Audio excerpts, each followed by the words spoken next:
Deminator. See on the bottom.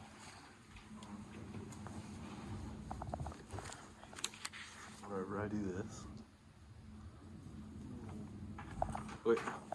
Hold on, whenever I do this. That means save me. Okay, so 3.9, number 2.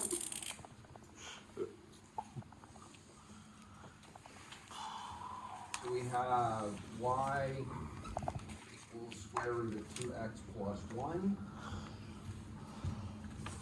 where x and y are both functions of t.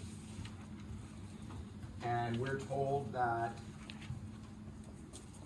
dx by dt equals 9. Find, we're also told that x equals 4. Find dy by dt. These are just another way of writing x prime and y prime.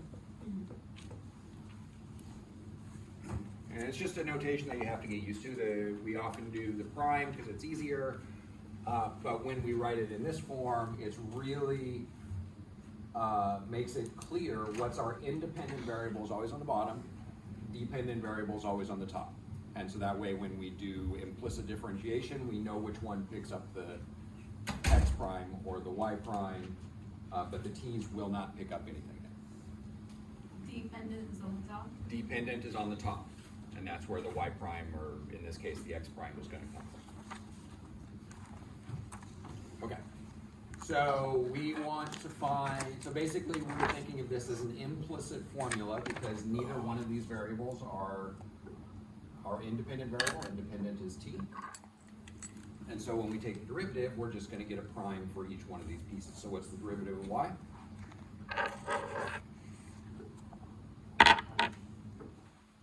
One. Just y prime? Yeah. Y prime. Right, and here we're going to get 1 over 2 square roots of these.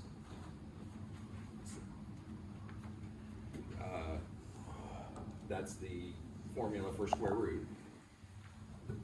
But since we have junk inside here, now we have to multiply by the derivative of the junk. What's the derivative of 2x plus 1? 2. But x is dependent? X prime.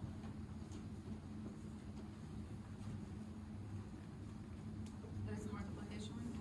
I mean, that's multiplication, yes. Okay. And now here we can just plug in the information we know. So this is going to be 1 over 2 square root 2 times 4 plus 1 times 2 times 9. And the 4 you're getting it from the X was 4. So they told us that x was 4 and dx by dt.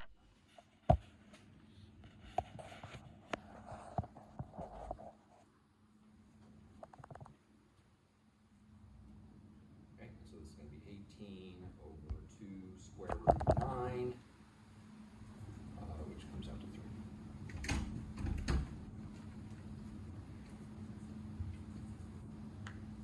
How did you get, what happened to the square root of 9? Square root of 9 is 3. Okay. 2 times 3 is 6. Uh-huh. 18 divided by 6 is 3. I mean, you can leave your answer like this, it'd be fine. Okay. Any questions here? In part B, it's the same, since it's the same equation, when we take the derivative, it's the same. So this part's going to be the same, it's just giving you different information. dy by dt, or y prime is 2, and x is 24. So y prime is 2, x is 24. You can plug that in and They do it so different on the video, on the videos they have.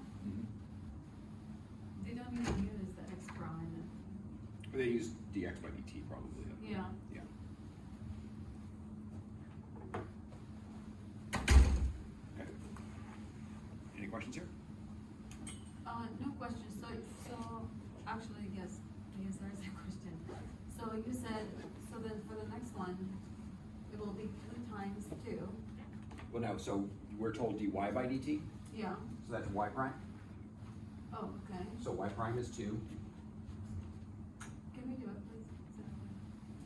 So we still have this equation of y prime equals 2x prime over 2 square root 2x plus 1.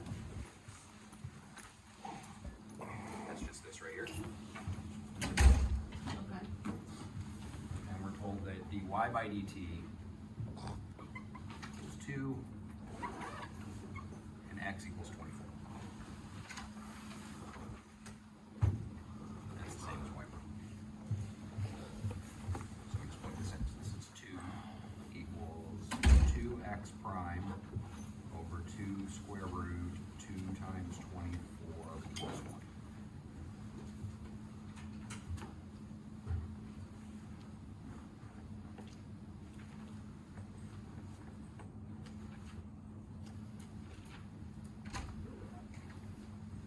seven. That's 7. So we're going to multiply both sides by 7.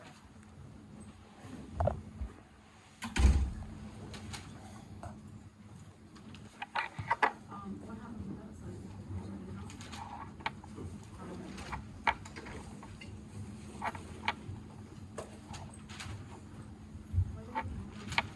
Why do they cancel?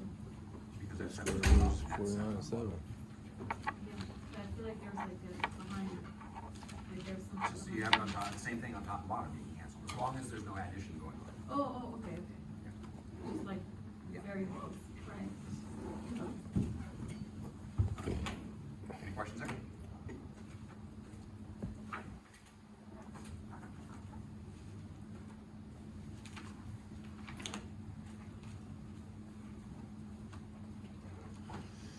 Okay, so number 3.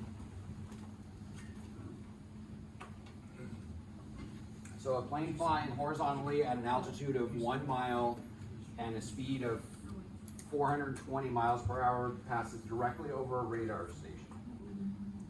So here's our radar station, here's our plane moving in this direction.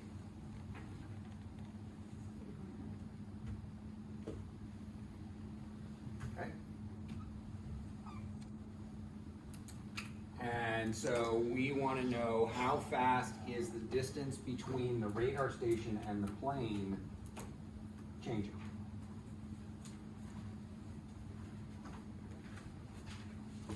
Okay. So when we set up this problem, we have to assign variables to parts of this triangle that are changing. Is this distance changing? So this is the distance the plane is above the radar station. Is that changing as time goes on? No, it's horizontal. Yeah, it's horizontal. So that one's stuck, and it tells us what that is. This is 1 mile. Is this distance changing? Yes. That distance is changing, so we'll give that a variable name. Let's call that one x. Is this distance changing? Yeah. Yep, that's changing also. So we'll call that y. And so now what we need to do is read off the information off of here. Okay, so it has a speed of 420 miles per hour. So the plane is flying at a speed of 420. What does that affect directly? Is that 420 in the x direction, 420 in the y direction? So the plane's flying, which direction is the plane flying? In the x direction or the y direction? The plane is flying in the x direction. So that 420 miles per hour is going to be what? Right? But how do we know if it's an X, because it could be going up also, right? No, it says it's flying horizontally, so Oh, it's horizontally. flying flat. Okay. And so what is that gonna be? That's gonna be x prime. So x prime is 420 miles per hour.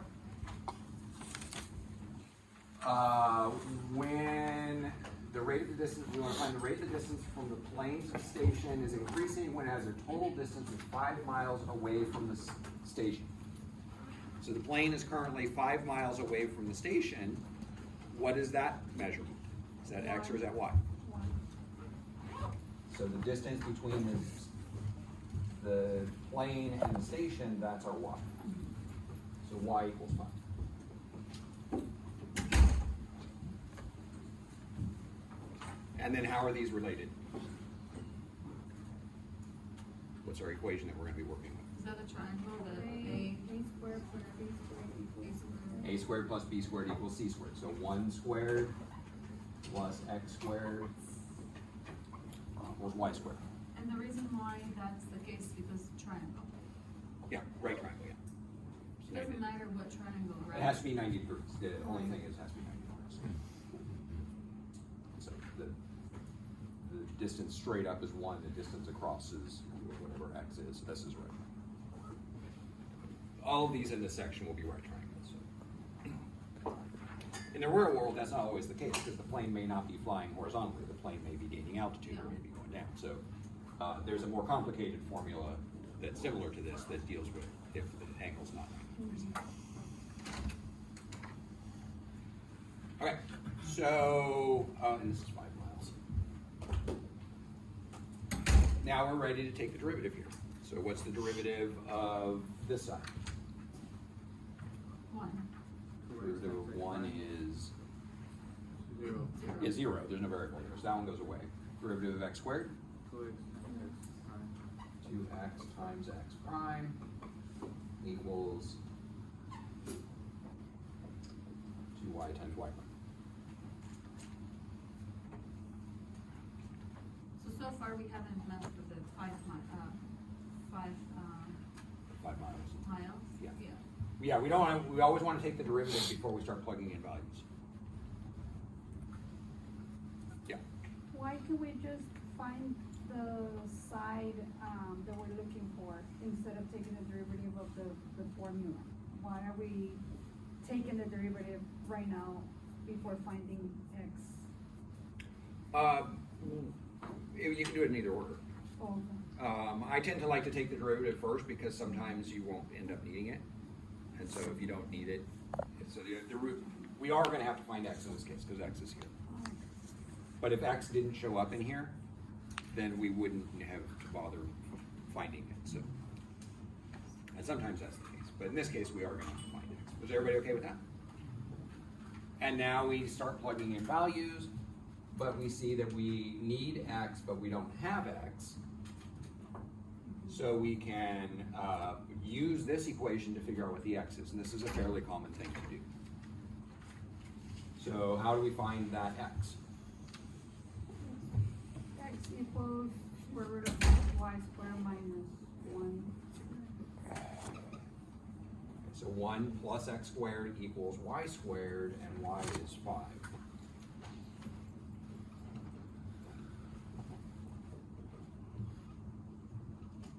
Okay, so we solve for x.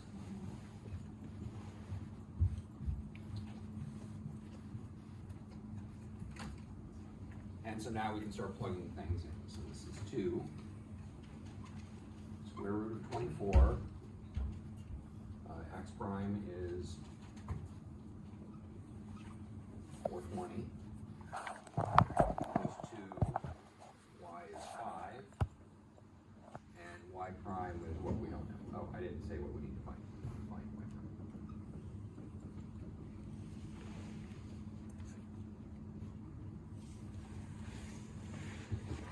I'm confused about this. So like for x, when we started working for this, we didn't have, I was thinking we don't have x, we actually do have x prime. That's why Yeah, x we're not prime we gonna do. get rid of it. Mhm. Okay, and so now we just solve for y prime.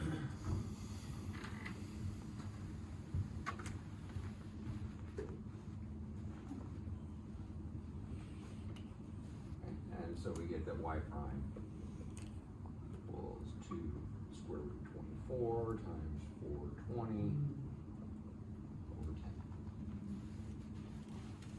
And we're dividing by 10 to let y prime by itself, right? Yep. So this is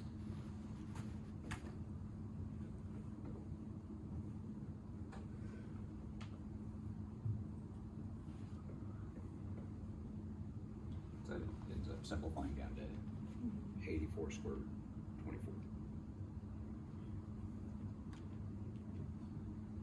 In my example, the one is two. Okay. What is, what, I don't know why I'm getting confused now, the derivative of two to the second.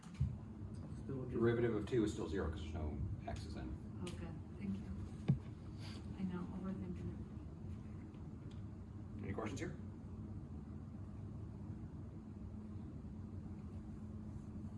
Okay. Any other questions? This one says round to the nearest whole number, so just evaluate that and round it off to what the type it is. Okay. So, last time we were talking about maximums and minimums. So, the local maximums and minimums have to occur at a critical point. What's a critical point? What was the definition of a critical point?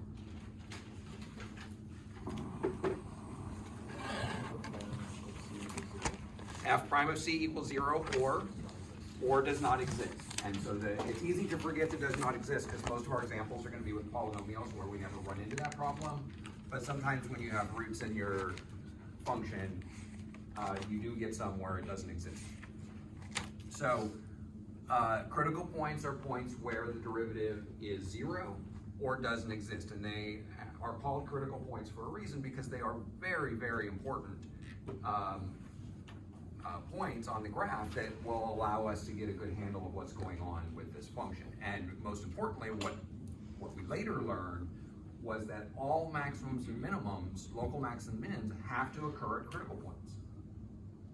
And so that gives us a way to find the maximums and minimums.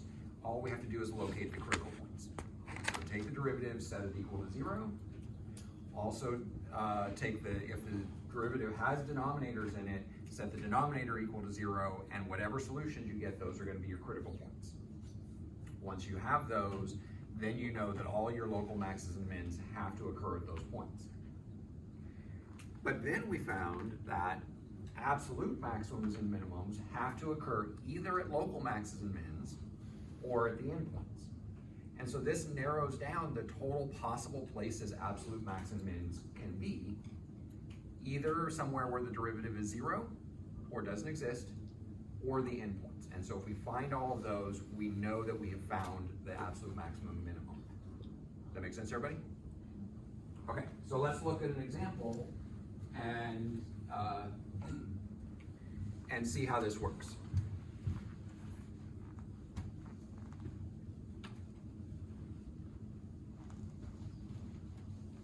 Okay, and so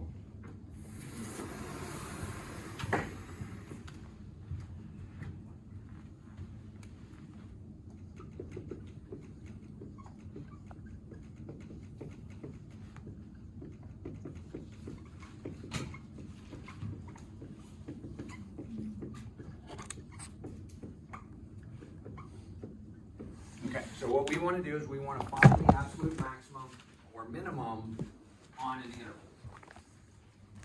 This is what section? 4.1. The very last word. Okay. So step 1.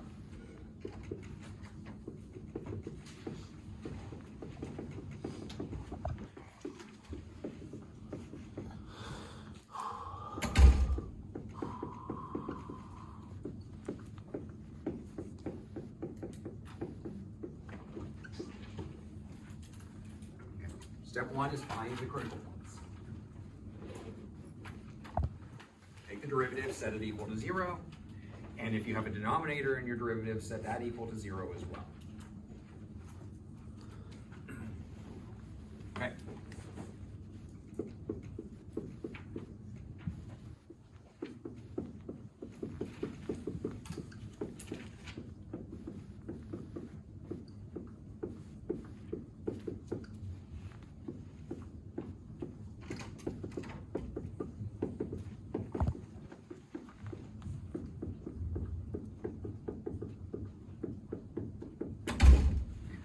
Then we're going to plug in all the critical points and both endpoints into our original function. Not into the derivative, we're gonna plug them back into the original function.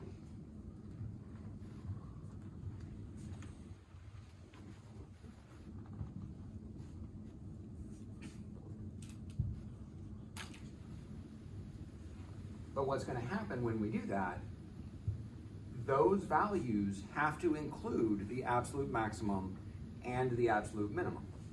So say we got 4 critical points and then we have 2 endpoints, that's 6 places on the graph that the maximums or minimums could be. All we have to do is plug those in, whichever of those 6 gives us the highest value, that's the absolute maximum, because it can't occur in any other point on the number line. And whatever one gives us the lowest, that's the absolute minimum. So the highest result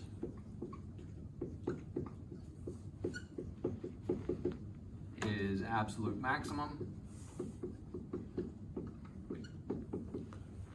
Lowest is absolute minimum.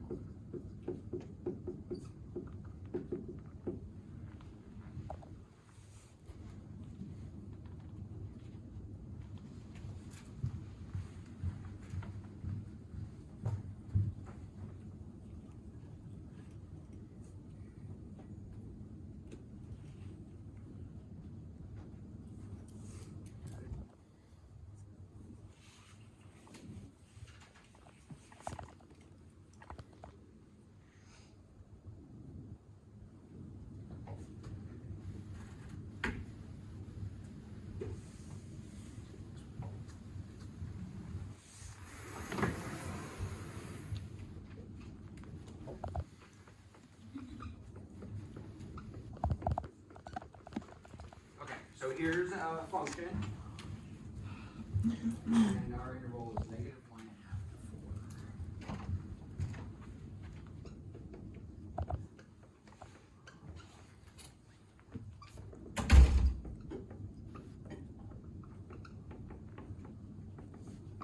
And what we want to do is find the absolute maximum and minimum of this function on this interval. Is that negative, right? Negative 1/2. -1/2.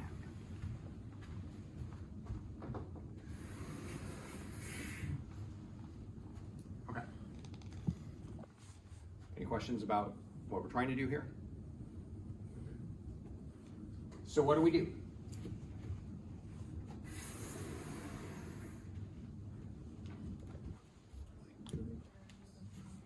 Take the derivative of the function, and we're going to set it equal to 0, but also at the same time look to see if there's anywhere where it doesn't exist. Okay, so what is that prime of x?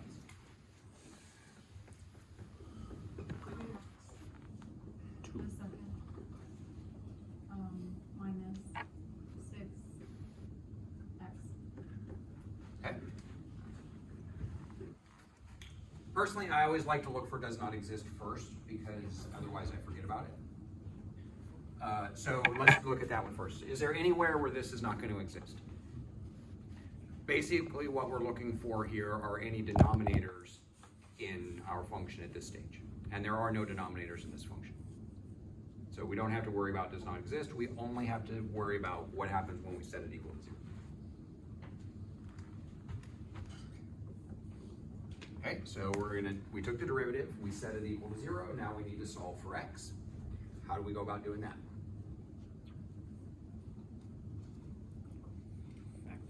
Factor. So we can factor out a 3x, and we're left with x minus 2 equals 0.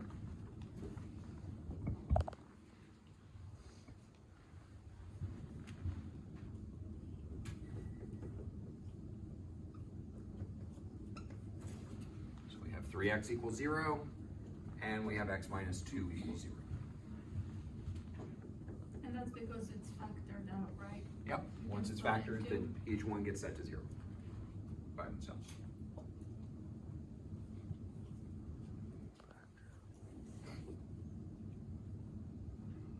Yes? What is that, -1/2? that is our interval. So this is the interval A to B.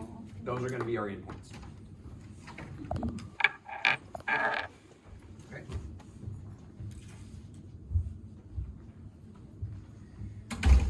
And so what we need now is we have two critical points, 0 and 2, and we have two endpoints, -1/2 and 4. Our absolute maximum has to occur at one of those 4 places. And our absolute minimum has to occur at one of those 4 places. Say that again, please.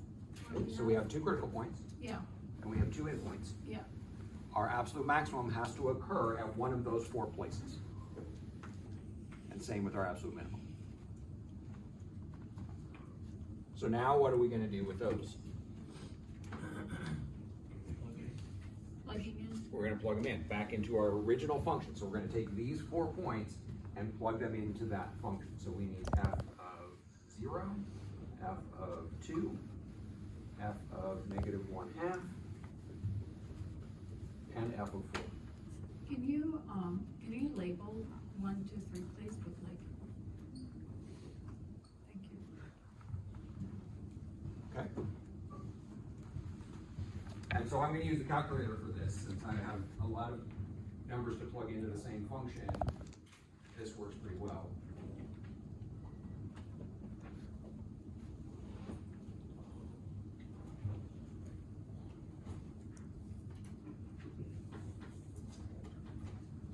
So what happened was, the number 1 all the way in the end, you just did, +2 and +2, right? To get rid of the 2? Yeah. So And then what about with 3x? just divide by 3. What did you divide? Oh, I see. Okay. So I'm gonna type in my function into y equals. So x cubed minus 3x squared, so plus 1. +1. And then I'm gonna go to the table, but I have to go to table set.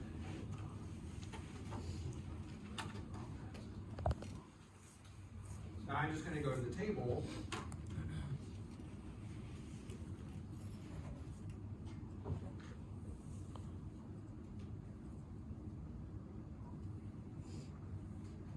And so this is what we get.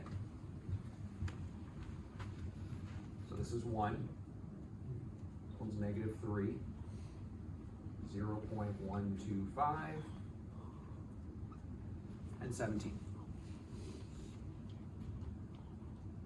You can do that by hand, you can do it on the calculator. I recommend the calculator since it's so easy to do. You'd probably be using the calculator anyway, so you might as well take advantage of the table there. The table feature is going to be really nice.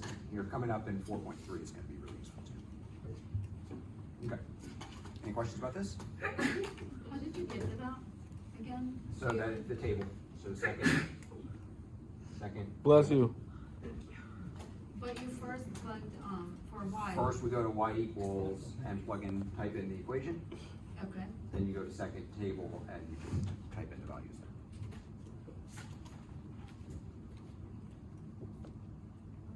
Yes, So we're plugging those in for x into the equation. into the original equation. Okay. But not giving us.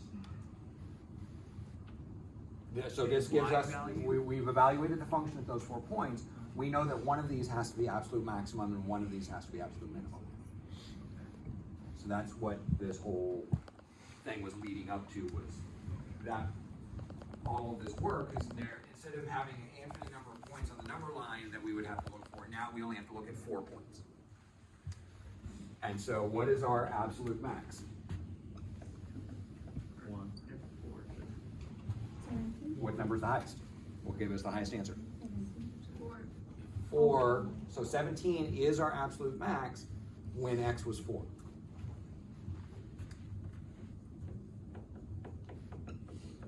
Okay, so the absolute maximum of this function on this interval is 17. This is the highest it ever gets, and that happens when x is 4. Okay, and what's our absolute minimum?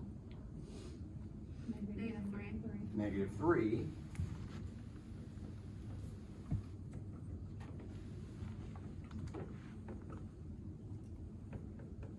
And that happens at x equals 2.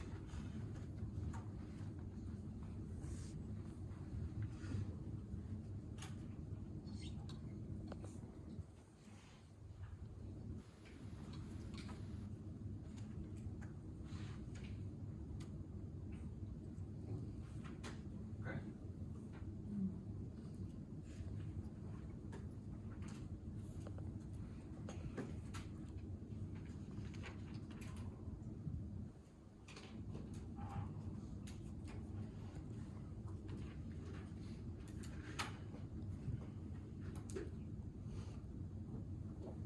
Any questions about this process? Yeah. Do you also have to do it for the end?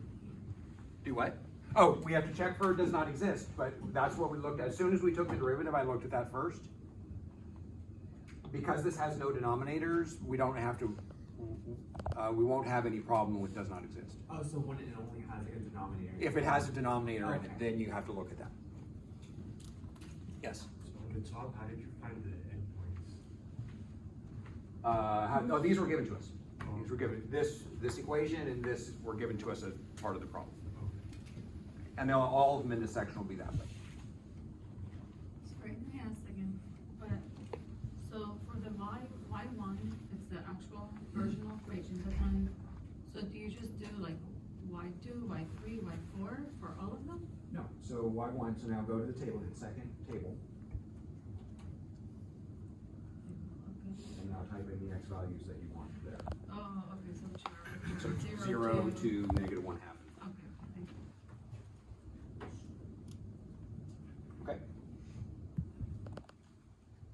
So in the calculator, what, do we put in the y section, the original? The original equation, so this is our y equals. Mhm.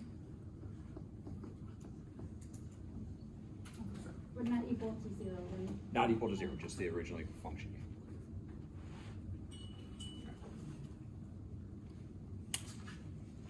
Any questions?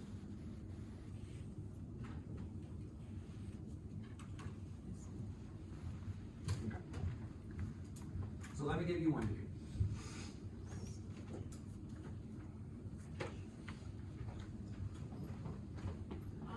Yeah. Oh, okay, I'm sorry.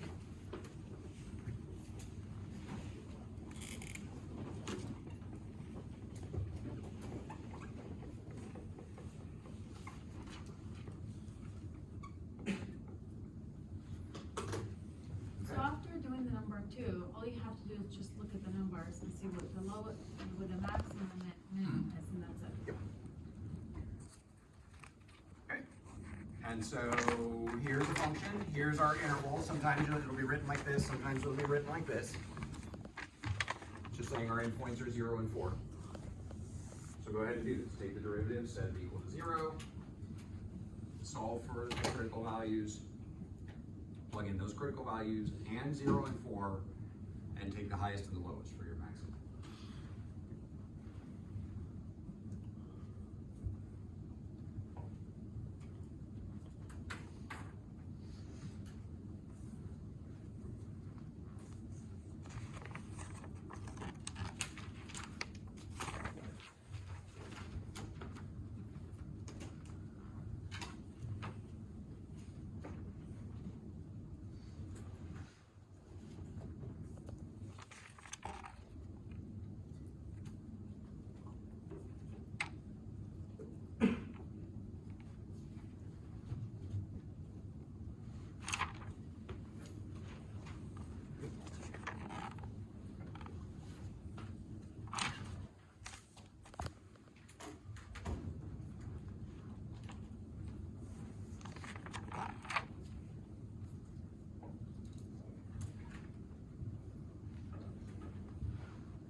Oh, yeah. Sorry, this is supposed to be x squared. Oh, Sorry.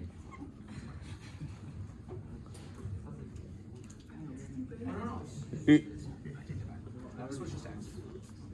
That's right. You want some help with the factoring? Okay, so what do you guys get for the derivative?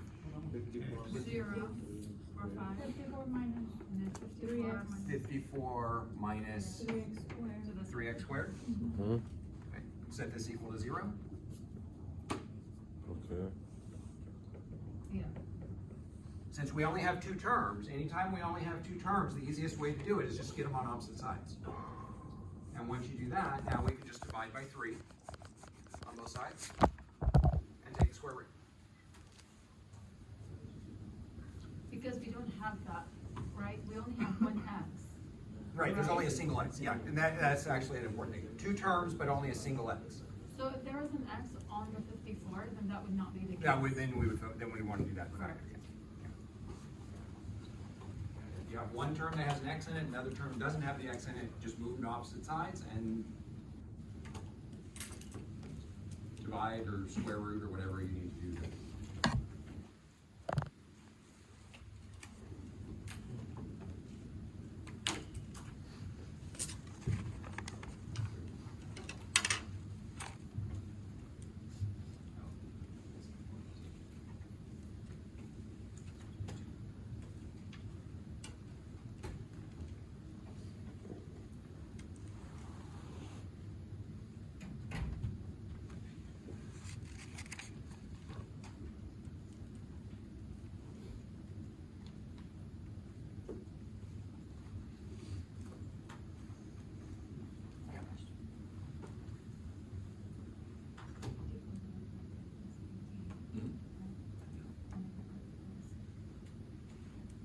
And then, So now you need to take the square root of both sides. get rid of that square root. Yeah, to get rid of the square, you take the square root of both sides. Get rid of the square root. So that's squared. Yeah, To get rid of the squared, you take the square root of both sides. okay.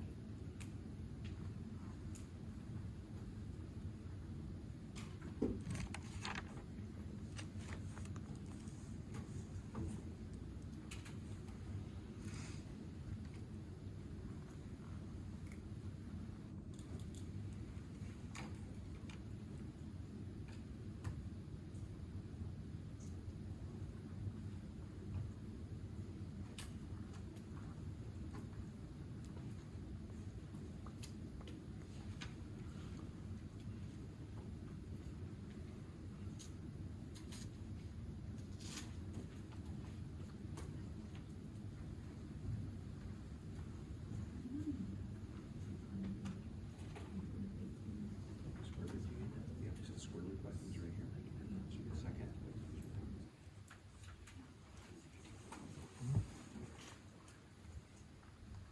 Oh, it's gonna be, Can be messy. I was looking for one note. Yeah, it's messy. It does. Okay.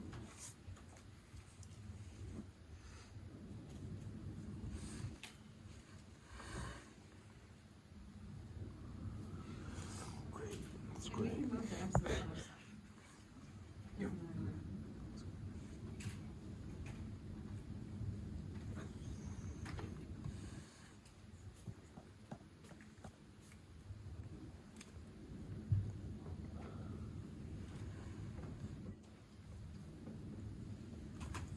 Also, when you take the square root of both sides, you need the plus or minus there.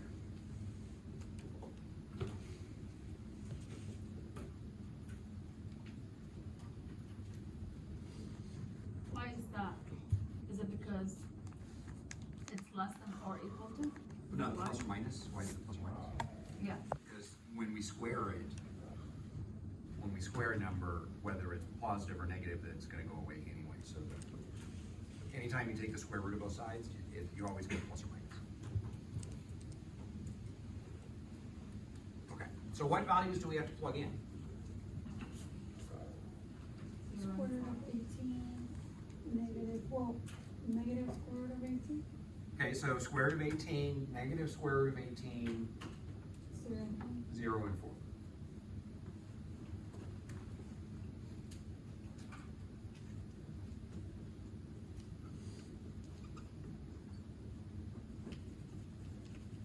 I messed up when writing this one. I did mess up on writing it. I should have had a 2 there, but I messed up. But this is actually a good wording.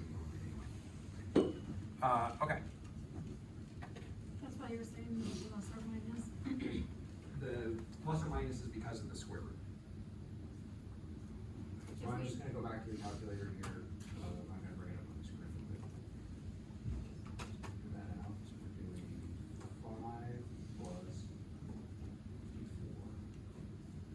4. So, instead of, having a square root, can you work with a decimal? With the decimal, instead? Yeah. And not have the 18? Whatever decimal you got there. So if you do your decimal before you plug it into the function, I'm just gonna type in square root of 18 into that little box I don't do it. and it'll do it for me there. If you evaluated square root of 18 and turned that into a decimal before going to the table, that's perfectly fine. There's nothing wrong with that.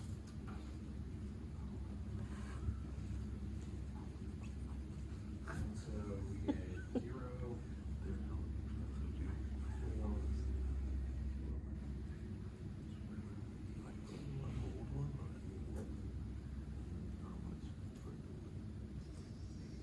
Couple thousand. What about the old ones? Or, Five, fucking good, dude. They're not gonna get 7.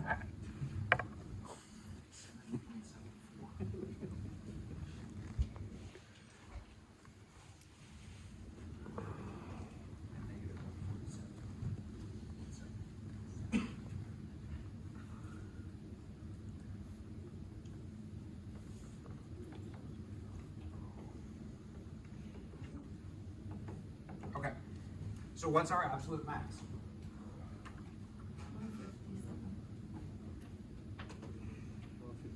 157.74. 157.74? That's a- What is the square root of 18? Or common. So square root of 18 is 4.2, 2 or something. about 4.2? Yeah. Okay.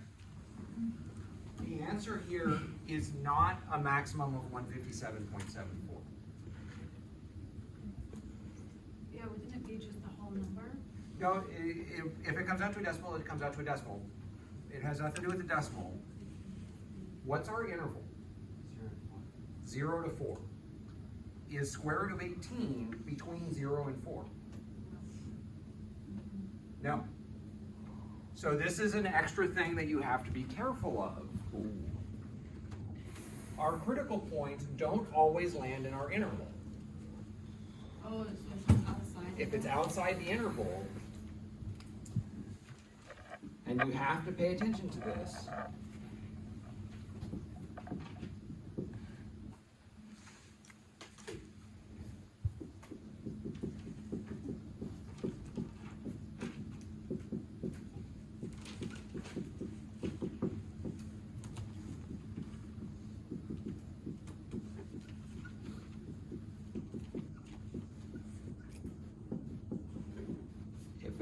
If a critical point lands outside of our interval, ignore it.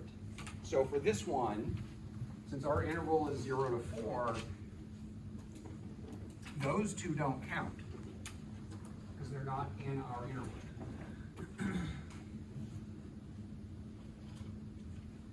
I messed up and it was supposed to have a 2 here, which would have made their critical point that messes up. The critical points that we got are outside the interval. So what's our absolute max? 157 at x equals 4. And our absolute min? 5 at x equals 0.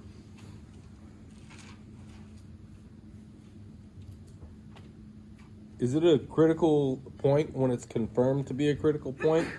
Or are those all perceived before we actually? These are critical points. Okay. They just don't happen to be absolute max and mins. Or at Okay. least not in this area. Okay. So, what we're gonna be careful of then, what is f of what, right? What do So you got? 0 and 4. So this number that you plug in here has to be between 0 and 4. And these two numbers are not. Where the other problem is. The other problem that, yeah, so we didn't check it over here, but if we come back and look at this, for this one, our interval was -1/2 to 4, and we got two critical points, 0 and 2, which were both in that interval. And it's not at all uncommon to have a situation like this where you get some critical points that fall outside of the interval. Yeah, so we don't care what it's equaling to, Right. right? That's more, it's telling us what the max is. Right, yeah, yeah, we don't care what it's equaling to, that's just gonna, I mean, we do eventually care, Right, because right. that's what our answer is gonna be, but whether it's gonna be included or not is dependent on the number you're plugging in, not the number you're getting out. Thank you. Okay. Any questions about this process? I will warn you, this section's gonna require quite a bit of factoring, so. So every time we do this, we have to factor the finder. Now this one, when you only have a number, two terms, and one of them is just a single number, you can just move them to opposite sides and solve it directly instead of having to factor. Okay. Any questions here? Okay, so that's it for 4.1.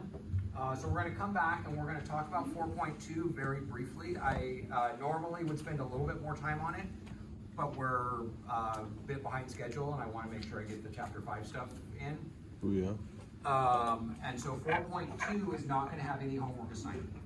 We're gonna talk about it maybe 10 minutes.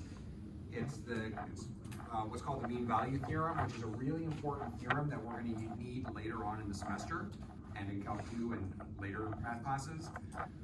But it's not something that we really are going to spend much time on, even when I do spend more time on it. It's not something where we solve a lot of problems with it, but we do need it for some theorems later on, so. So are we skipping a section? now? We're gonna talk about it real briefly for about 10-15 minutes, and then we'll move on to 4.3. There's not gonna be any homework out of 4.2, it's not gonna show up on the exam, but I do need to talk about the theorem briefly. Please introduce you to the theorem. Okay. Oh, yeah. All right, so let's go ahead and take a 10-minute break. We'll come back at 10:30.